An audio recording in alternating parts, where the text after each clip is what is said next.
Well, but I need. So we'll These start are by taking the wheel off. Okay, so Yeah, take the wheel off. You can loosen the axle. And then once your axle is loose, you can pull the axle out while you're holding the wheel, and the wheel will drop out of the bike. Take the tire lever, get it under there, pop it off, and then you can slide it around.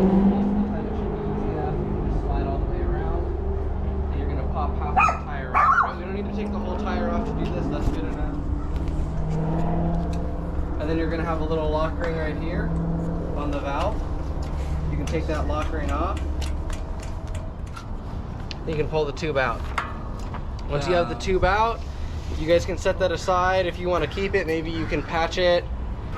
Just take it home with you, throw it away, whatever you want to do with it. Then you can go around, before you put a new tube in, you can go around and inspect the inside of the tire, see if you see any thorns coming through. You can feel all the way around the sidewalls, right, on both sides, and the center of the tire. Make sure you don't feel anything. If you find anything, try and pull it out. If you have like pliers with you or something you can get it out with, and try and pull it out.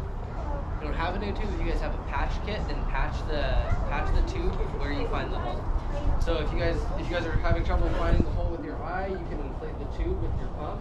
If you have a hand pump, and then most of the time you'll be able to feel the air escaping, and then you can apply your patch. So then to start, I'll grab my valve, right? And then we can find the hole in the rim where the valve goes, right here. See that, guys? So I'll start by putting my valve through that hole. So you guys can get the tube inside the tire there. We can put that lock ring back on the valve here. And then the tube doesn't have opportunity to move around as much. And then we'll start right here, just slowly working that tire back on. Make sure you're not catching the tube anywhere between the rim and the tire, right? And you can just push it back on. When you guys get to the end right here, sometimes you can get it on with your hands, sometimes it's a little more difficult. So you're going to want to hold, you have this open space right here. Hold one side. When you're trying to put it on, it's going to just run away from you, and it's going to, the tire's just going to keep popping off the bead, right?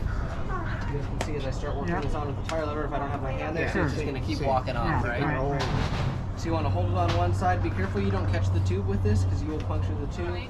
You want to have a little bit of air in the tube. You don't necessarily need to put more air in the tube than you did from the beginning, just enough to get it inflated a little bit. Just want to go in smaller increments. Get to the end right there. Most of the time you can just roll it on with your hands when you get to that last little section. good job. Yeah, then you guys probably aren't going to have a floor pump with you, but you're just going to want it. You're going to have a little hand pump. Pump the tire up, and then you can check the side of your tire is going to say somewhere on it, it's going to say what the PSI recommendation is. So this guy says 50 to 80 PSI. So we'll just go right in the middle of that and do about 65. You can take your pump off, and then make sure you guys close this valve so no air leaks out.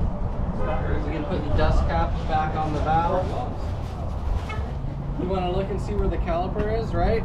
And line up the rotor with the caliper. You can drop it in slowly.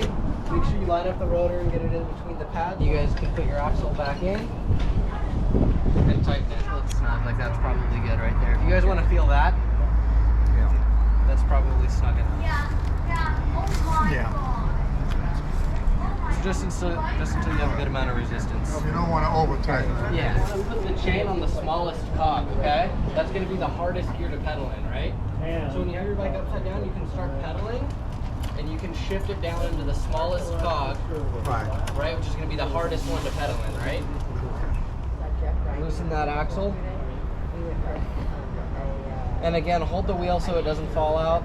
Once that axle's loose, you can pull it out and set it aside. And then you can pull your derailleur up and out of the way, and you can pull the wheel straight up.